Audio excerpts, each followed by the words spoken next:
오늘 7번째 시간으로 혼인잔치로의 초대라는 제목의 말씀을 나누기 원합니다. 이사야 선지자의 일갈입니다. 5절을 볼까요? 5절. 마치 청년이 처녀와 결혼함 같이 내 아들들이 너를 취하겠고 신랑이 신부를 기뻐함 같이 내 하나님이 너를 기뻐하시리라. 바벨론 포로로 잡혀갔던 이스라엘 백성들의 마음에 상처가 깊게 남아 있었습니다. 과연 하나님이 우리를 사랑하시는가? 하나님이 사랑하시는데 우리가 바벨론 포로로 잡혀가서 그 고생할 수 있는가? 그런 상처받은 그들에게 하나님께서 말씀으로 상처를 덮어주십니다. 하나님이 너를 취하실 것이다. 신랑이 신부를 기뻐하는 것처럼 하나님이 너를 기뻐하신다. 혼인잔치의 벅찬 즐거움을 말씀하시면서 백성의 회복을 명령하시는 겁니다. 사랑하는 성도 여러분, 사람을 구원의 길로 초청하는 것은 마치 중매장이가 예비 신부 댁에 가서 신랑을 소개하는 일과 같습니다. 그리고 여기서 신랑은 당연히 우리 구주 예수 그리스도이십니다. 예수님께서도 혼인잔치의 비유를 통해서 그리스도와 연합하는 길을 말씀해 주셨습니다. 전도자는 신랑과 신부를 연결시키는 중매자, 중개인, 매파 이런 역할을 감당해야 합니다. 중매자로서의 전도자, 여러분 어떻게 생각하세요? 중매를 해본 적이 있으세요? 그거 잘 되던가요? 복음을 가지고 잃어버린 신부를 찾아 나서는 중매자, 바로 이런 사람이 전도자입니다. 그래서 오늘은 어떤 중매자가 좋은 중매자인가, 어떤 전도자가 좋은 전도자인가, 세 가지로 생각해 보기를 원합니다. 첫 번째, 복음의 중매인은 먼저 예비 신랑과 예비 신부에 대한, 또 신랑과 신부에 대한 정확한 정보를 가지고 있어야 합니다. 여러분은 여러분의 신랑 또는 사람들의 신랑이 되실 우리 주 예수 그리스도에 대해서 어떤 정보를 가지고 계십니까? 예수님에 대해서 가장 정확한 정보는 그분은 하나님의 아들이시라는 것입니다. 그분은 그리스도이십니다. 인간이 선을 행하고 인간이 참 희생적으로 살고 인간이 썩 괜찮은 삶을 특별하게 살아서 하나님의 자리까지 밀어 올려주신 분이 아니십니다. 그분이 본래 사람인데 사람들이 그분을 하나님으로 하자 이렇게 제안하고 동의해서 그리스도로 고백되신 분이 아니라는 겁니다. 그분은 본래 하나님이십니다. 하나님이 인간을 사랑하셔서 이 땅에 인간의 몸을 입고 오셨습니다. 이것을 믿는 것이 기독교 신앙의 요체입니다. 그분을 믿고 의지함으로 우리가 구원을 받게 되었습니다. 그러니까 중매인은 신랑 예수님에 대한 정확한 정보, 하나님의 아들 우리 주 예수 그리스도, 이 고백이 좀 분명하셔야 한다는 거예요. 한번 따라해 볼까요? 하나님의 아들 우리 주 예수 그리스도. 할렐루야. 신랑에 대한 정확한 정보고요. 그렇다면 우리가 만나야 할 신부, 우리 인간에 대한 정확한 정보는 무엇입니까? 인간은 어떻든지 간에 결국에는 죽을 수밖에 없다라는 것이 부인할 수 없는 인간에 대한 정확한 정보입니다. 우리는 우리 자신을 구원할 힘이 우리 내부에 있지 않습니다. 하나님께서 우리를 건져주셔야 구원받을 수 있는 존재입니다. 바로 이것이 모든 인간 남녀노소 빈부귀천을 막론하고 인간이 가지고 있는 엄연하고 지극한 현실입니다. 복음의 능력은 우리가 죽을 수밖에 없다는 사실을 인정하는 한계 지점으로부터 출발합니다.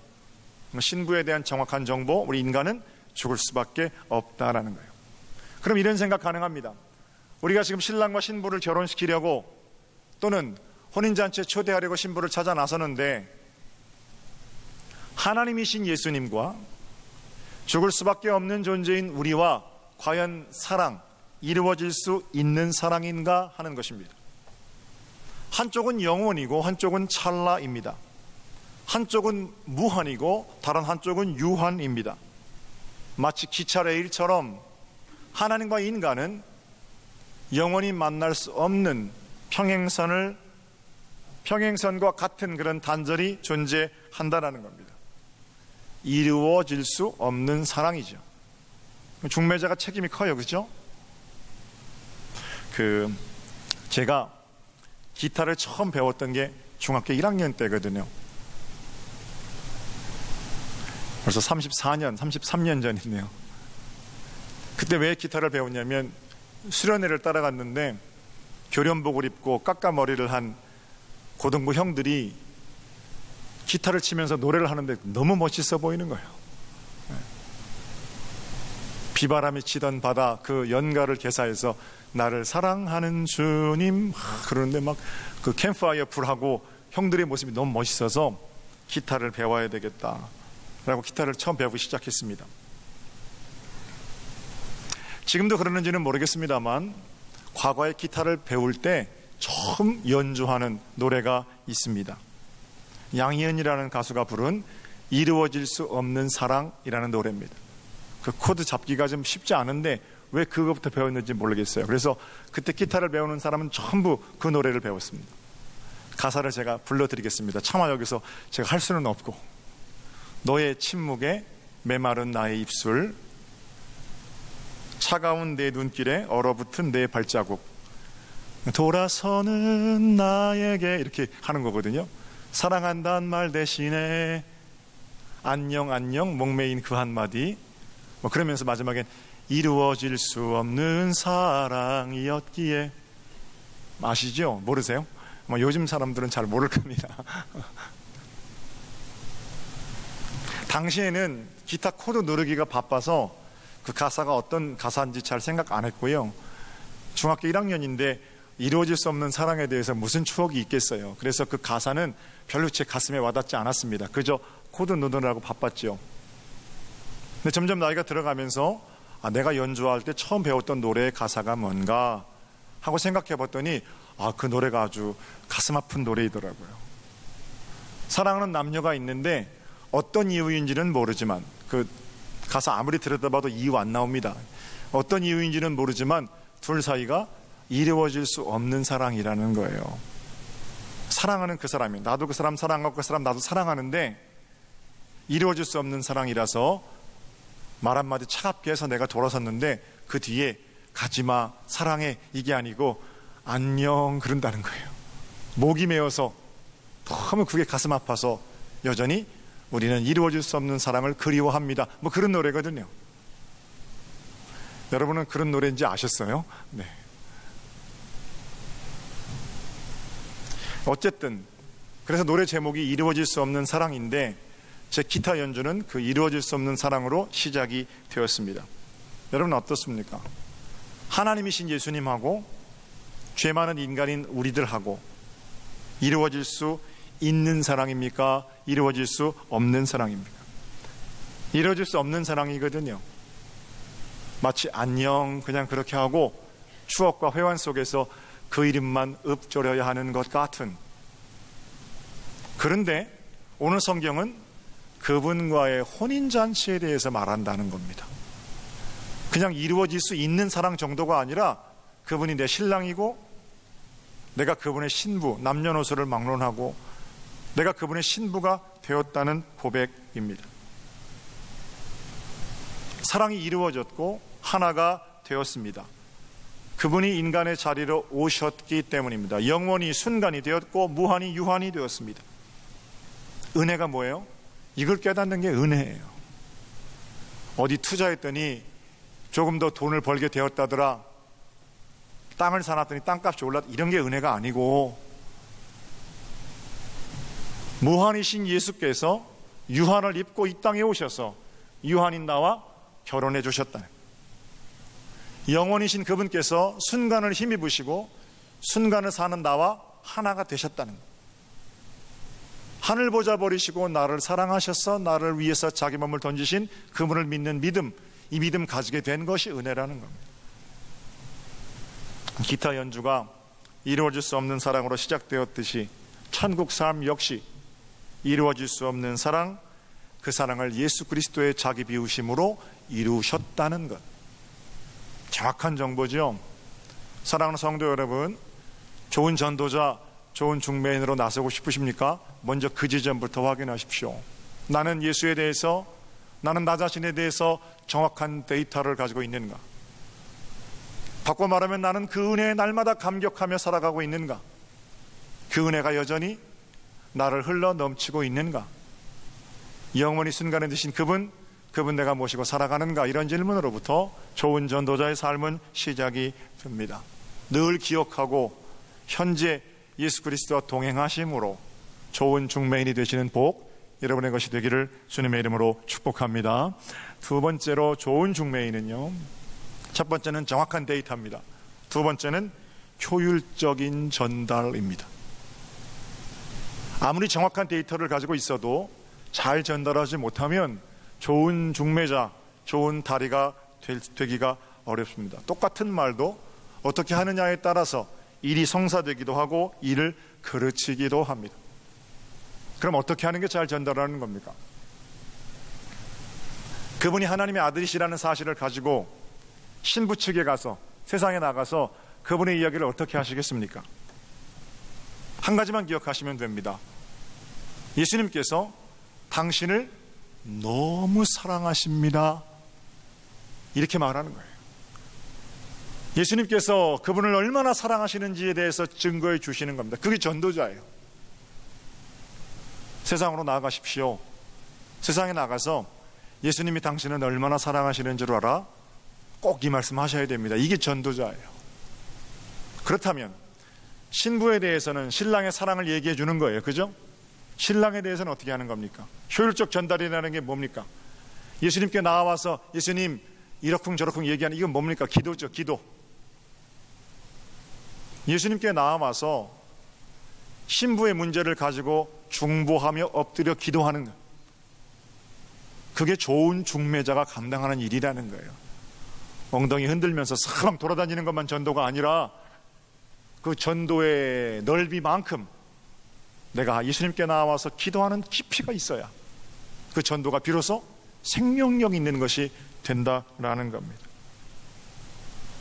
문제는 신랑 되신 예수님께 나와서 신부에 대해 이야기하려고 하는데 우리 예수님이 신부의 정체를 너무 잘 안다는 거예요.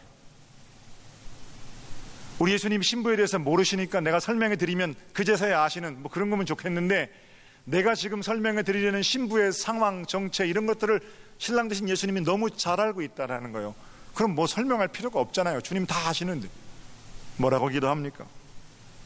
그냥 이렇게 기도하는 겁니다. 따라해 보세요. 주님, 원래요, 따라하세요. 원래요, 저 사람이 저런 사람 아니었어요. 목소리가 작아지시는 것 같아요. 주님, 원래 저 사람 저런 사람 아니었거든요. 이렇게 말하는 거예요.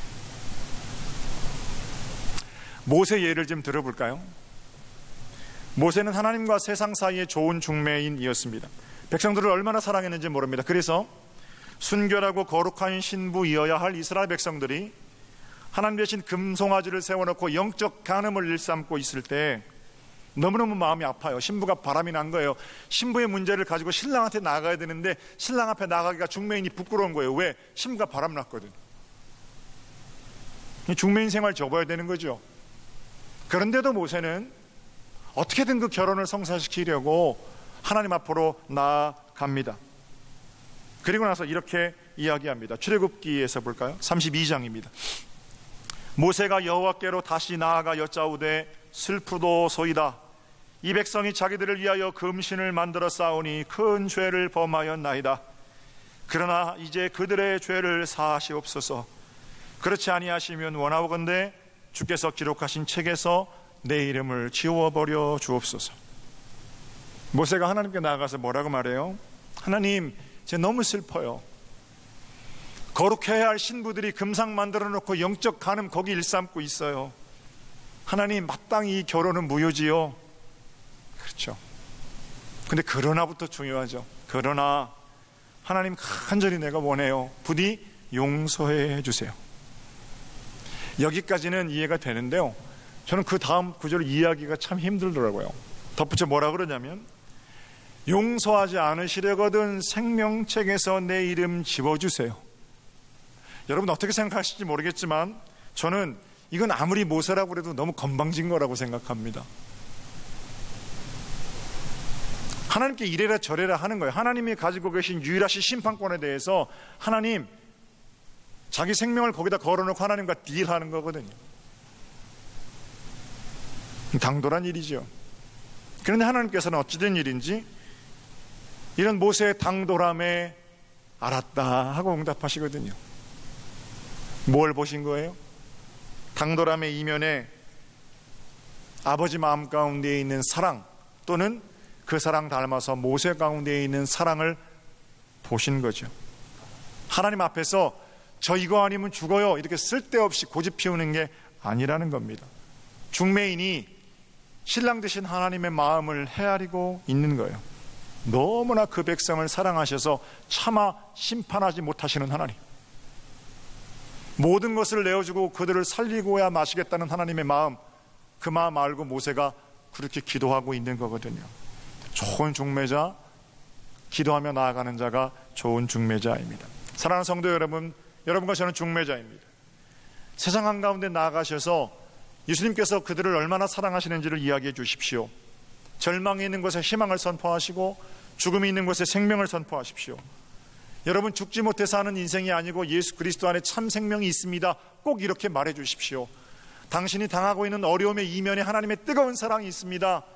당신이 당하고 있는 슬픔의 이면에 뜨거운 하나님의 눈물이 있습니다. 그렇게 증거해 주십시오. 그리고는 하나님께 나와서 그들의 문제를 가지고 중보하며 엎드리십시오. 모세처럼 바울처럼 하나님께서 우리를 사용하실 때 우리 하나님 기뻐 춤추며 뛰시는 복된 일들을 우리가 경험하게 될 것입니다. 신랑 신부에 대한 정확한 정보, 두 번째는 효율적인 전달, 그 마지막입니다. 마지막에 뭐가 필요할까? 이것과는 비교도 안 될 정도로 중요한 건데, 복음의 중매인은 하나님을 향한 믿음을 가지고 있어야 합니다.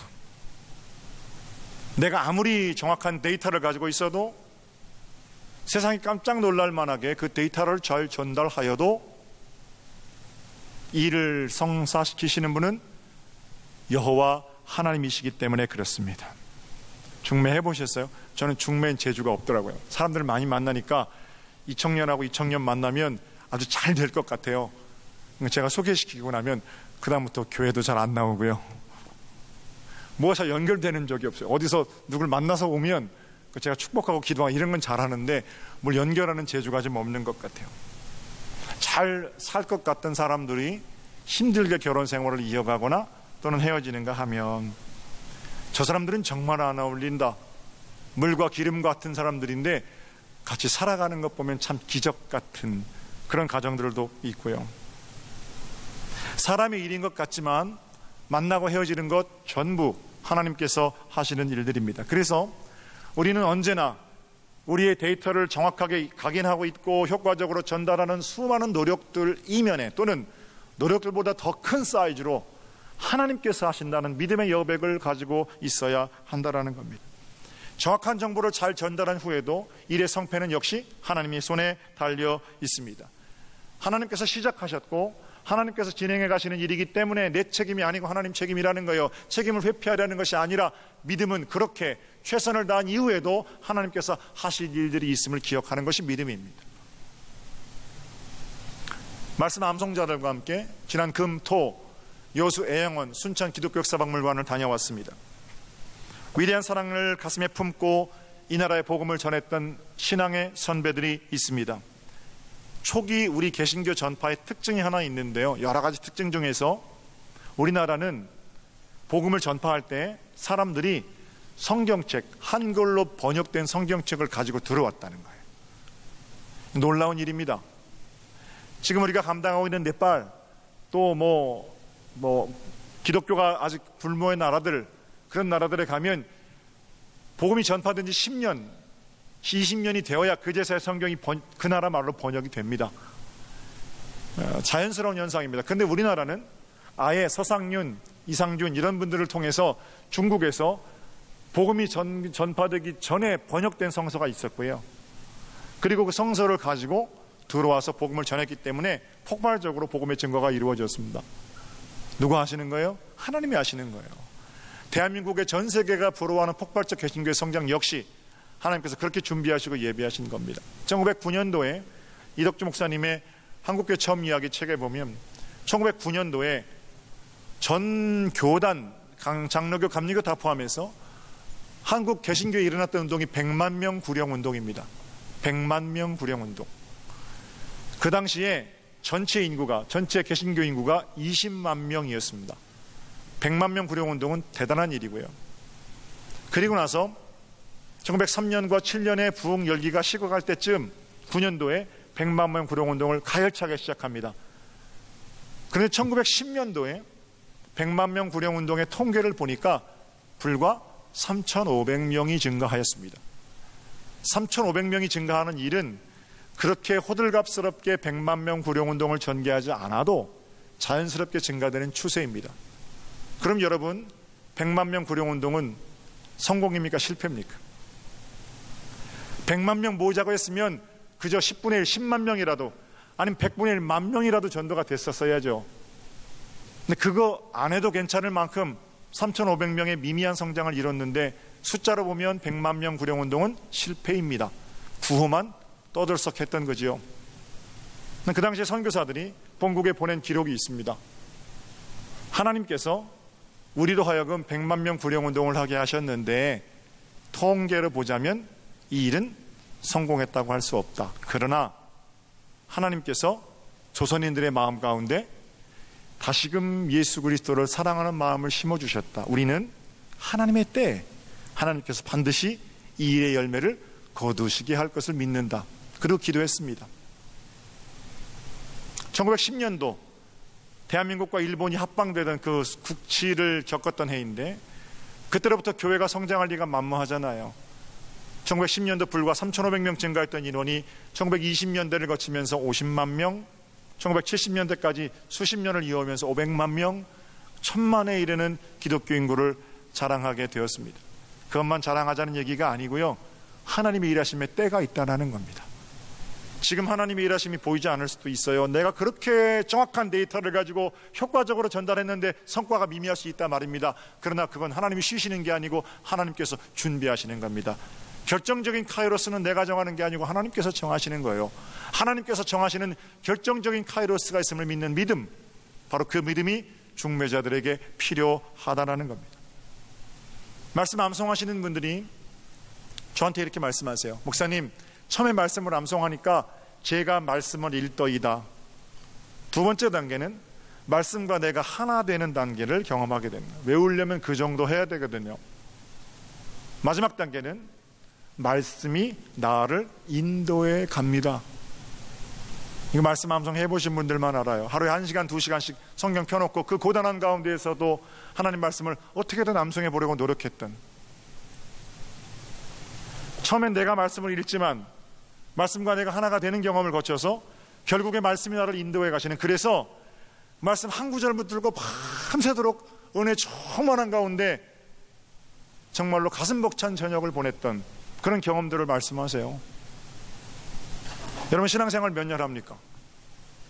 평생 우리가 예수 믿으면서 장로, 권사, 집사 직분은 받았는데 이런 경험 누리지 못하고 하면 손해보는 거잖아요.